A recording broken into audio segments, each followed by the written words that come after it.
우리가 회계연도 결산 심사를 하는 건 국가 재정의 기능이 어떻게 제대로 잘 작동하고 있는지를 심사하는 자리라고 생각합니다. 그 역할에 충실하게 질문을 할 수 있도록 노력하겠습니다.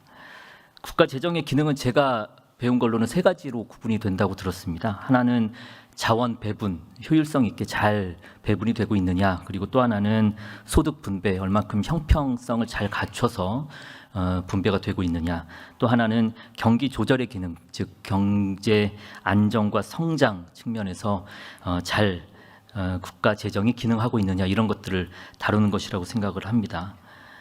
총리님께 먼저 간단하게 한번 여쭤보겠습니다. 2025년도 결산 실적에 대해서 질문을 좀 드리고 싶은데요. 방금 전에 말씀드렸듯이 그런 세 가지로 구분될 수 있는 국가 재정의 기능 측면에서 볼 때 제대로 편성되고 효과적으로 쓰였다고 보시는지, 그리고 이재명 정부의 재정 계획과 차이점을 혹시 느끼시는 건 있는지 간단히 여쭙습니다. 네, 저는 오전에도 말씀드렸던 것 같은데 사실 지금 의원님 주신 것처럼 이 세 가지 자원 배분, 소득 분배, 경기 조절 측면에서 본다면 자원 배분 측면에서는 성장과 관련된 부분에 굉장히 집중을 했고, 그리고 소비 진작 관련된 이 경기를 어떻게 다시 되살릴 것인가 하는 부분에 굉장히 많은 부분 집중했다고 생각됩니다. 그 부분에서 꽤 성과도 있었고, 그리고 저희가 성과 중심으로 재정 운영하면서 지속 가능한 재정의 확보가 있었다고 생각이 되는데요. 다만 저는 좀 부족했다고 생각되는 부분들은 저희가 민생 안정을 위해서 굉장히 애를 썼지만 성과를 통해서 이것이 아래에까지 흐르는 부분에 있어서는 좀 부족함이 있었다. 그래서 이 부분에 대해서는 앞으로도 좀 더 민생 안정을 위해서 저희가 해야 될 많은 조치들이 더 준비돼야 된다, 이렇게 생각합니다. 네, 방금 말씀해 주신 민생 안정의 공과 과 부분도 조금 이따가 한번 질문을 드려보도록 하겠습니다. 국가 재정이 안정된 성장을 이끌어야 한다라는 것 자명한 일입니다. 오랜 기간 우리나라의 재정과 성장의 상관관계가 불명확했다라는 지적을 받고 있습니다. 경제 위기 전후로 오히려 역의 관계를 나타내는 경우도 있었습니다. 예를 한번 들어보겠습니다. 2009년도의 경우 금융위기 당시였습니다. 예산 총 지출이 10.6%까지 증가했습니다. 그럼에도 불구하고 그해 성장률은 0.8%로 추락을 했습니다. 코로나19 발병 시기에도 또 극단적인 패턴을 보였고요. 물론 이제 경제의 다양한 변수라든지 이런 것들을 다 구분해내거나 아니면 그냥 한 번에 단년도 한 번에 전적인 회복을 이루기는 어렵다라는 것 잘 알고 있습니다. 그러니까 중요한 것은 재정이 안정된 성장 유지에 선제적인 역할을 하지 못했다라는 지적을 받고 있는 것이고, 또 후행적으로 작용을 해서 그러니까 위기가 발생했을 때 경제 충격을 흡수하는 역할, 이런 것도 불충분했었다라는 지적을 받고 있다라는 것 다시 한번 상기를 해봅니다. 문제는 지난 정부 들어서 이 재정과 성장이 추세적으로 하락했다라는 점입니다. 코로나19의 충격을 우리는 모범적으로 극복을 해냈다, 이런 평가를 받고 있습니다. 그런데 안타깝게도 지난 정부 3년간 성장은 저하됐고 2년간 83조 4천억 원이라는 막대한 세수 결손으로 재정과 경제를 병들게 했다라는 안타까운 평가를 받고 있습니다. 이런 재정 악화에 따라서 본 예산 기준으로 살펴보니 2025년 예산 총 지출은 2.5% 늘어서 직전 10년 이상 기간 동안 가장 낮은 증가율을 보였습니다. 또 2025년 세계의 성장률이 3.3% 이렇게 추정이 되는데 우리나라는 1.1% 성장에 그쳤습니다. 그러니까 미국은 2.2%, 또 호주는 2%에 비교를 하면 상대적으로 어느 정도 수준인지가 가늠이 됩니다.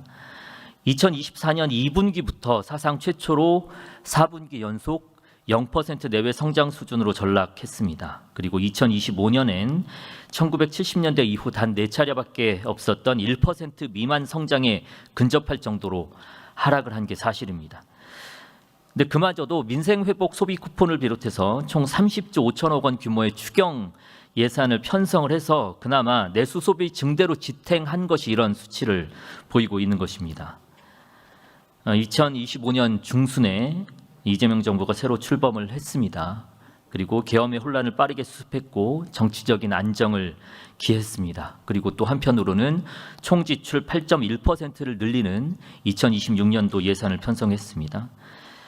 AI 대전환과 초혁신 경제를 추구하는 재정 정책, 을 표방을 했었고요. 단기간에 투자와 금융 활성화 유도한다 이렇게 밝힌 바 있습니다. 여기에 더해서 또 AI 특수에 따른 반도체 수출 호조까지 이어진 결과였습니다. 이번에는 부총리님께 한번 여쭤보겠습니다. 당시에 2026년 예산 편성을 하셨을 때 중점적으로 네. 이런 부분들을 좀 주안점을 삼아서 편성을 했던 점들이 있다면 어떤 게 있었는지 또 상반기 성장세 당시에 어떻게 판단하셨는지 궁금합니다. 예, 작년에 금년도 예산을 편성할 때는요. 일단 이 경제 대전환기에 AI 대전환을 위해서는 저희들이 최대한 예산을 좀 투입하겠다 해서 거의 한 3조 원대를 한 10조 원대로 이렇게 재정을 늘렸었고요. 그 다음에 또 경기 회복을 위해서 저희들이 그 양극화 해소라든지 이런 부분에 또 재정도 많이 늘렸습니다. 그러면서도 이 재정만 늘리면 안 되기 때문에 작년에 한 2조 7천억 27조의 어떤 지출 구조 정도 병행하면서 성장을 통한 이 재정의 선순환 구조를 가져가겠다 했는 제가 그때 공언을 했었습니다. 제가 그때 재정경제기획위원회에서 계속 재정을 늘려서 어떻게 되느냐 이런 소리를 했는데 금년에 나타나는 게 아마 이런 선순환 구조가 향후에도 이렇게 이루어진다면은 저는 진짜 잘했다. 이 전환기에는 돈을 아끼려고 하면 축소 경제로 갑니다. 그래가지고는 GDP가 줄어들고 적자가 더 커지고 채무가 늘어나는 악순환 구조로 가서는 안 된다. 그런 각오로 작년 예산 편성했다는 말씀입니다. 네, 자료를 좀 보면서 다시 한번 질문을 이어가겠습니다. 네. 세계 경제 규모 30위권 주요국들의 성장률을 한번 보겠습니다. 2025년도에 자료가 확인이 되는 22개 나라들 중에서 우리나라는 16위 수준이었는데 2026년 1분기에만 1.8%라는 성장률 실적으로 22개 나라 중에서는 1위로 올라섰습니다. 2분기까지 포함하면 성장세가 3.8%에 이릅니다. 이에 맞춰서 IMF와 OECD도 다들 아시겠지만 우리나라 성장률을 전망을 대폭 상승 수정했죠. 네. 최저 1.8% 수준으로 보다가 최근에는 2.6%까지 끌어올린 것으로 알고 있습니다. 그러니까 이러한 실적들을 모두 그냥 수출 효과로만 볼 수는 없다 이렇게 생각을 하는데 성장의 지출 기여도를 보면 올해 1분기 1.8% 성장률을 구성하는 수출 기여도는 2.7로 가장 높아졌는데 또 민간 지출 또한 1.9%로 그 못지않게 기여한 것이다 이렇게 평가를 해볼 수 있을 것 같습니다. 네. 그러니까 물론 상반기 실적으로 모든 것을 다 판단할 수는 없을 겁니다. 그리고 대외 변수나 대외 리스크 여전히 존재하고 있는 것도 사실입니다. 그런데 비로소 이렇게 평가를 해보고 싶습니다. 재정과 성장 간의 동조화, 즉 양의 상관관계가 이루어지는 발판이 조성됐다 그렇게 평가를 하고 싶습니다. 그러니까 어렵게 이 회복세를 되살렸는데 이거를 확대하면서 유지시킬 조치가 필요해 보입니다. 부총리님은 이와 관련해서 재정 계획 어떤 게 있는지 간단하게만 말씀해 주세요. 그래서 지금 이렇게 이제 되살린 이 성장의 불씨를 더 하기 위해서는 선택과 집중을 통해서 우리의 잠재 성장률을 높일 수 있는 이제 경제 초핵심 경제로 가야 되는 부분하고 또 이렇게 가려면 양극화를 해소하지 않고는 안 됩니다. 우리 사회의 어떤 구조적인 양극화뿐만이 아니고 또 빈부 격차, 지방 수도권과 또 지방 간의 격차. 이런 그다음 산업의 대중소기업 간의 격차 이런 부분까지도 저희들이 같이 해야지만 이 같이 올라갈 수 있기 때문에 그런 부분에도 아마 저희들은 더 중점을 두려고 하고 있다는 말씀을 드리겠습니다. 네, 이제 2027년 그러니까 내년 예산이야말로 이재명 정부가 편성 초기 단계부터 오롯이 설계하는 그런 이재명 정부 예산이 될 것입니다. 800조 원 알파로 거론되고 있습니다. 이 내년도 슈퍼 예산이 대체불가 대한민국의 미래를 조성하고 모두의 성장을 이어갈 수 있도록 충실히 편성해 주십사 하는 당부의 말씀을 다시 한번 드리겠습니다. 이번에는 결산 준비를 하면서 이 민생회복 소비 쿠폰도 얘기를 한번 해봐야 될 것 같아서 한번 준비를 해봤습니다. 부총리님께 계속해서 질문을 좀 드려보겠습니다. 한국은행 분석을 보니까요. 2025년에 추경으로 지급된 13조 5천억 원 민생회복 소비 쿠폰이 성장률을 0.12% 끌어올렸다 이렇게 얘기를 하는데 지난해 성장률이 1.1%로 낮았지 않습니까? 소비 쿠폰 효과가 얼마나 의미 있었다고 보십니까?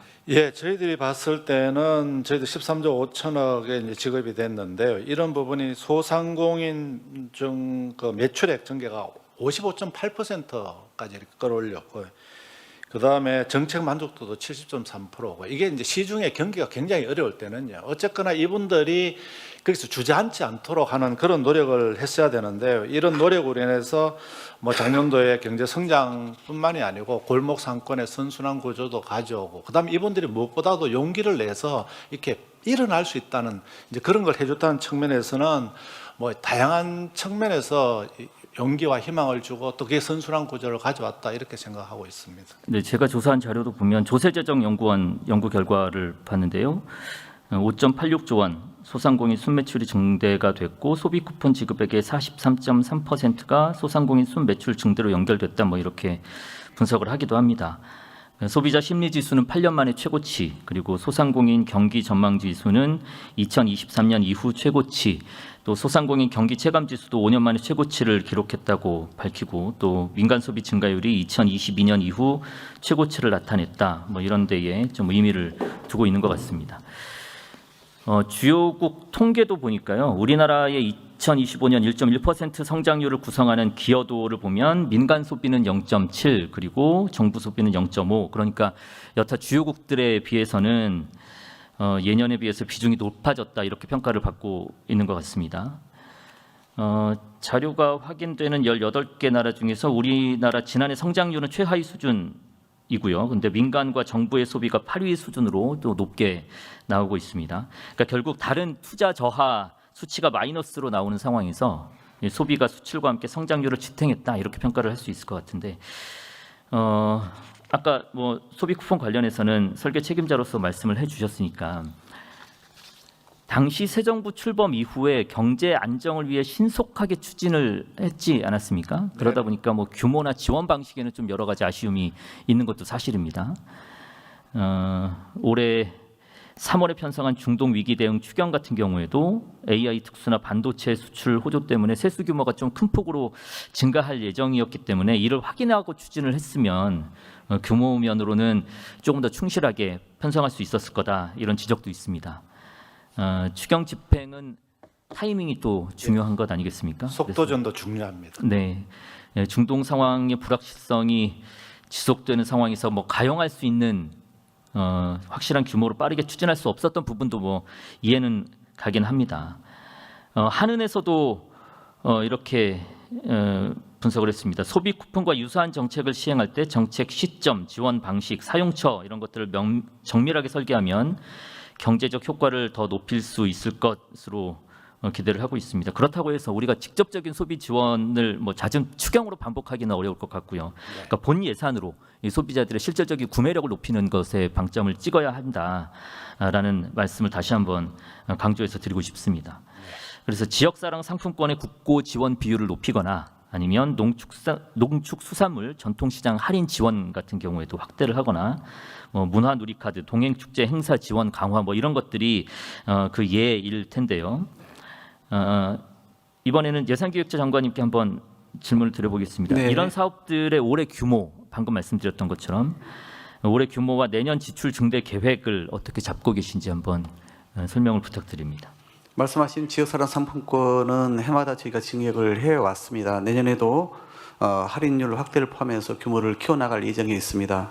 오늘의 상품권 또한 전통시장을 중심으로 저희가 좀 더 지원을 보강할 예정에 있고요. 지원율을 그리고 요즘 이제 배달 관련해서 상생 그 배달 앱이라고 있습니다. 그래서 중소상공인들이 많이 요구하는 사업인데 여기에 대해서 저희가 할인도 지금 검토를 하고 있고요. 그 이외에 숙박에 대한 쿠폰이라든가 또는 방금 말씀하신 농어촌 그 농식품 바우처 확대 이런 것도 저희가 좀 전반적으로 보고 있는 상황입니다.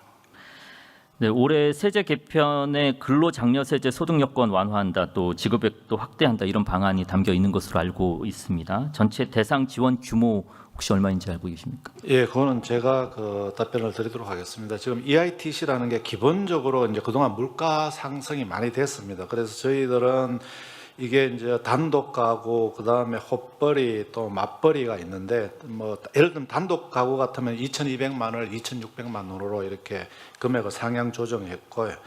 그래서 이러한 노력으로 인해서 지금 지급 대상이 416만 가구에서 489만 가구로 73만 가구가 정액이 됐습니다. 그리고 지원액도 4조 7천억에서 5조 9천억으로 1조 2천억이 확대되는 등 이 EITC를 통한 근로의욕 고치, 그 다음에 이런 분들의 저소득 가구의 소득 보전을 함께 이렇게 지원했다는 말씀을 드리겠습니다. 이제 그런 것들을 할 때 세제 지원에서 재정 지원으로 이제 좀 바꾸는 전환하는 사업들도 있는 것으로 알고 있습니다. 그렇게 될 때 소비 효과에는 뭐 어떤 변화를 기대하고 계시는지요? 예, 저희들이 이번에 그 세제로 지원하던 걸 재정 지원한 부분이 있는데 그런 부분이 한 17개 정도를 과제를 했습니다. 그런데 주로 이제 세제를 주로 감액해 주다 보면 저소득 가게는 자기가 어차피 세금을 내는 게 없는데 감액되는 게 없을 수 있습니다. 그런 것도 감안해서 재정 지원을 돌려주면 바로 혜택을 받을 수가 있습니다. 시간도 적게 나타나고 세제라는 거는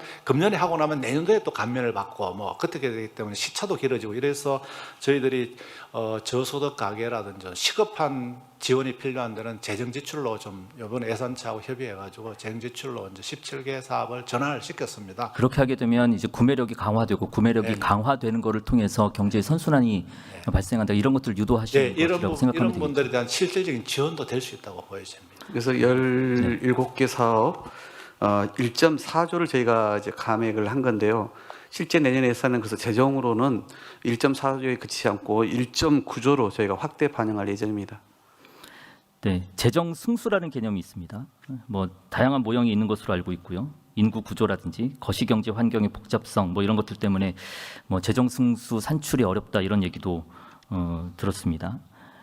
그런데 세계 경제가 변동성이 커지고 있고 또 밖에서 발생하는 이런 외생적인 경제 충격도 더욱 크게 발생하기 시작했기 때문에 민생의 빠르고 정밀한 재정 효과 분석이 요구가 되고 있습니다. 그래서 정부가 한국은행 그리고 국제기관과 협의해서 장단기에 적용할 수 있는 이런 승수 모형을 만들어서 활용하는 게 필요하다라고 생각하는데 부총리님은 혹시 이와 관련된 계획은 있습니까? 예, 의원님 말씀대로 이제 저소득 가게일수록 한계 소비 성향이 높아집니다. 왜냐하면 이분들은 소득이 생기면 다 생계비로 지출하고 뭐 저축을 할 수가 없지 않습니까? 그래서 이제 그런 부분도 감안하고 또 저희들이 이제 재정 지출을 이분들한테 딜리버리 하는 과정에서 누수가 생기면 또 이게 승수 효과도 떨어지고 하는 그런 전달 체계.